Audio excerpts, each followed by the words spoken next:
What is going on, everybody? I hope you're having a blessed and beautiful day today. So there's an article that I wanted to read for you today. There's more and more that keeps coming out, but I was going to just stick with this one today, and I was going to read it for you. And the title is United Nations Sides with Antifa Terrorists, Setting Stage for UN Invasion of America When Antifa Backlash Begins. This is off of this one particular website. But if you Google it, you will see that it's all over. So this is just the one that the internet would actually let me read and send, and I was sending it to people. So if it's not letting you send any of this stuff to somebody, it's kind of like, what are they trying to hide, you know? So let's see. It says, in a statement opposing President Trump's recent designation of Antifa as a terrorist organization, the United Nations made a declaration that Antifa's right to peaceful assembly is now under attack by the administration. A cohort of UN experts reportedly decided to post the flag of Antifa on the international body's Twitter page, along with a plea of profound concern over a recent statement by the U.S. Attorney General describing Antifa and other anti-fascist activists as domestic terrorists, which they are. In the UN's view, Antifa is just like any other protest group that gathers peacefully to air grievances. And President Trump is getting in the way of this peaceful expression of Antifa's First Amendment right by classifying it a violent and destructive behavior or terrorism. International human rights law protects the right to freedom of expression, association, and peaceful assembly, says I'm not even going to try it. Looks Indian or something. The UN Special Reporter on the Promotion and Protection of Human Rights and Fundamental Freedoms while countering terrorism.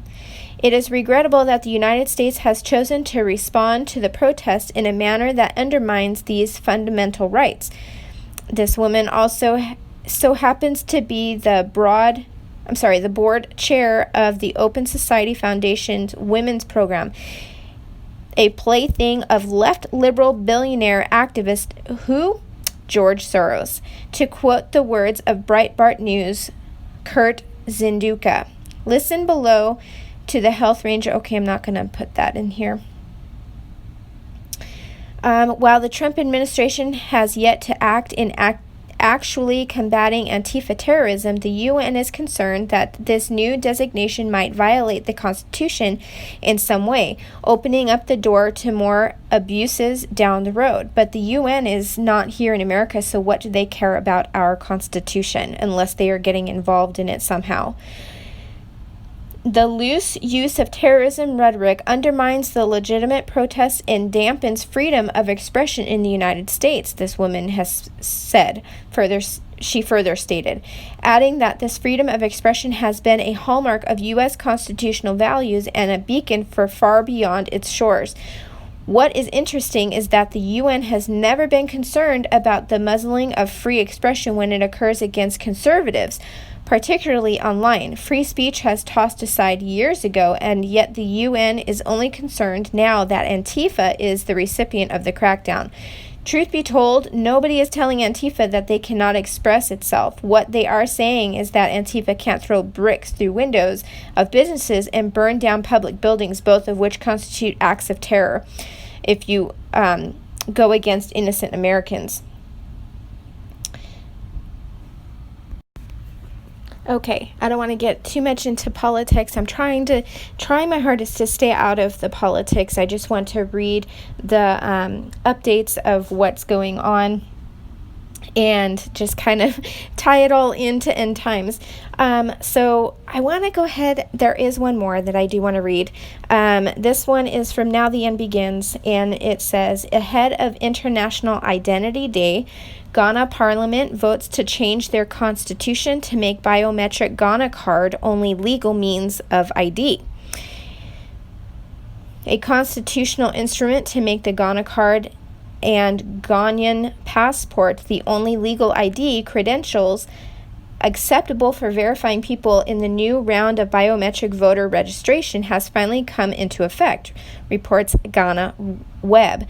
In Zambia, online voter registration is in the cards. Nigeria looks to Hawaii for broader management, and in Kenya, a politician is reprimanded after biometric attendance records show he had missed too many sittings.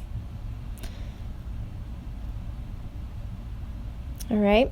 It has been standard practice for decades now for the New World Order elites to test things like vaccines and technology in the third world countries before rolling them out to the rest of the world. Africa is usually where Bill Gates tests his witches brew vaccinations, and today we see that Ghana is the new hub of technology. After passing a constitutional amendment, the biometric Ghana card will be the only acceptable means of identification for things like voting. After this is done in Africa, where do you think it will land next?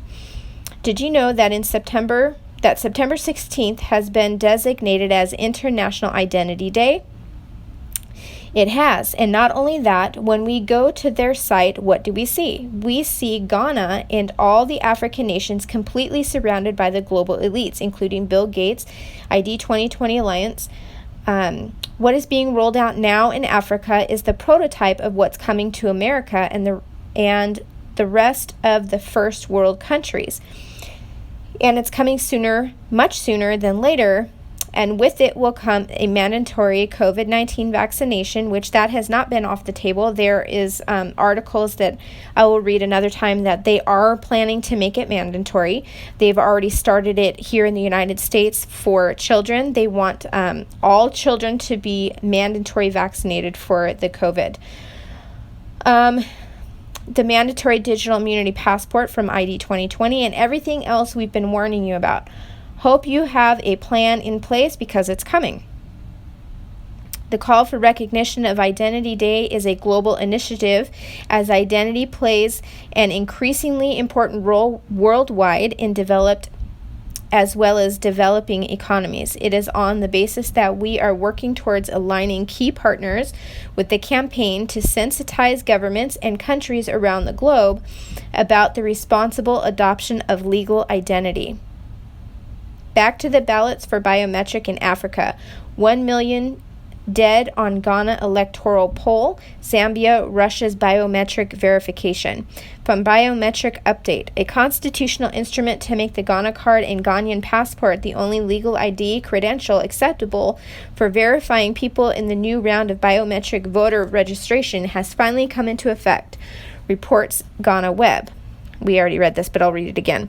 In Zambia, online voter registration is in the cards. Nigeria looks to Hawaii, not Hawaii, but Hawaii, for broader management in Kenya. And in Kenya, a politician is reprimanded after biometric attendance records show he had missed too many sittings.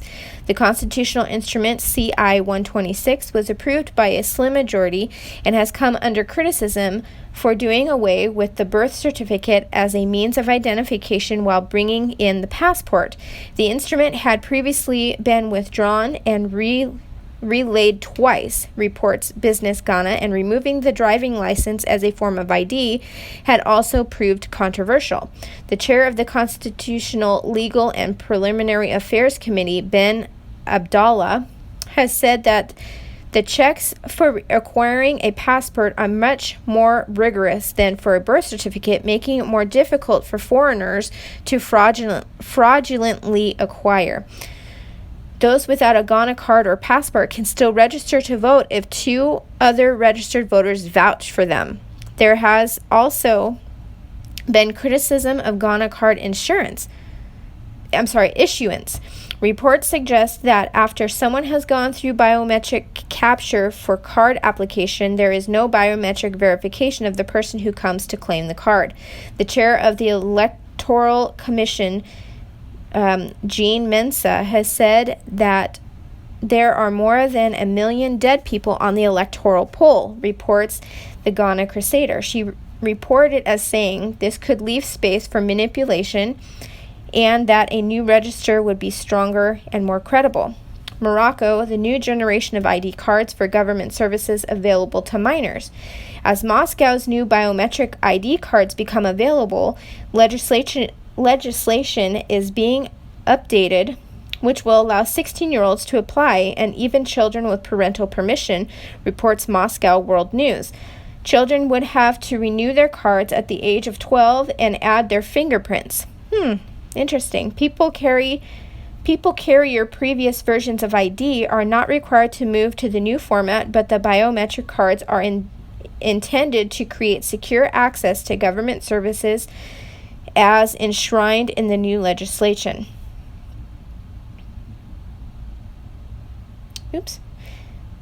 Okay, Zambia electoral registration period halved due to COVID-19. I'm not sure that there's anything interesting in there. Nigeria Border Systems Commerce contract for frontier management with, let's see here, just Kenya. I don't think there's anything else in here. Anyways, so I wanted to read that, and just, everything is lining up, guys. It's just coming out in droves. I mean, things are happening every day. Earthquakes. There was an earthquake in Oklahoma after the president got off the stage. Apparently there was a 4.5 earthquake after he was talking about Israel and all the stuff that's going on over there and what he plans on doing with the United States. There was an earthquake, so that's kind of interesting. Just the deception that's happening all over, the deception of not really watching to see what's happening, not really caring to see what's happening, lining it up with scripture, really seeing and watching what's happening around the globe and seeing how it ties into the biblical prophecy. People are either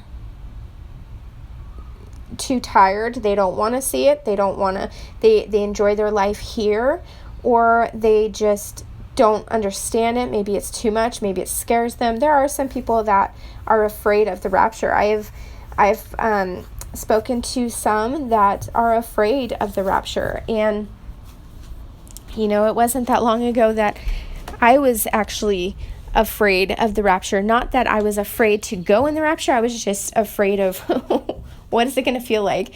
Am I going to feel myself? Just that type of afraid. But anyways, guys, I'm going to leave that with you. I had those two. I might come on later if there's any more explosive news coming out, and I'm going to share it with you guys so that you can be informed just as much as I am. And keep looking up, family, because Jesus is coming so, so soon. And I love you guys, and I will talk to you soon.